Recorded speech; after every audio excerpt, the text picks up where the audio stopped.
यवतमाळच्या दारव्हा शहरात भरदिवसा घडलेल्या धाडसी दरोड्याने परिसरात खळबळ माजवली आहे। मात्र नागरिकांच्या सतर्कतेमुळे आणि पोलिसांच्या तात्काळ कारवाईमुळे दरोडेखोरांना जेरबंद करण्यात यश मिळालं। या प्रकरणातील पोलीस आणि नागरिकांच्या धाडसाचं पोलीस अधीक्षक कुमार चिंता यांनी विशेष सन्मानाने कौतुक केलं आहे। दारव्हा शहरातील गणेश काळबांडे यांच्या घरी भरदिवसा 10 दरोडेखोरांनी थेट हल्ला चढवला। तब्बल 45 लाख रुपयांची लूट करून आरोपी नांदेडच्या दिशेने पसार झाले। मात्र नागरिकांच्या सतर्कतेने आणि पोलिसांच्या त्वरित कारवाईमुळे आरोपींना पकडण्यात यश आलं।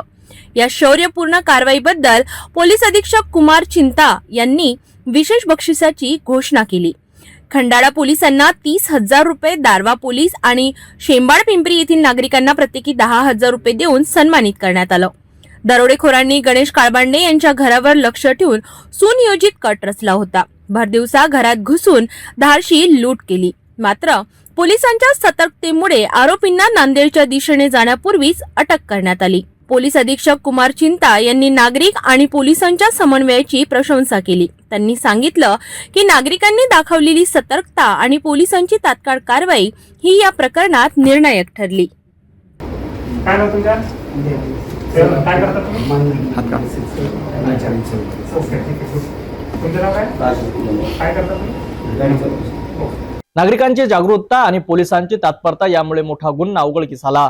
अशा धाडसी घटनांमध्ये पोलिसांना सहकार्य करणं ही आपली जबाबदारी आहे। पुढील अपडेटसाठी पाहत रहा सिटी न्यूज।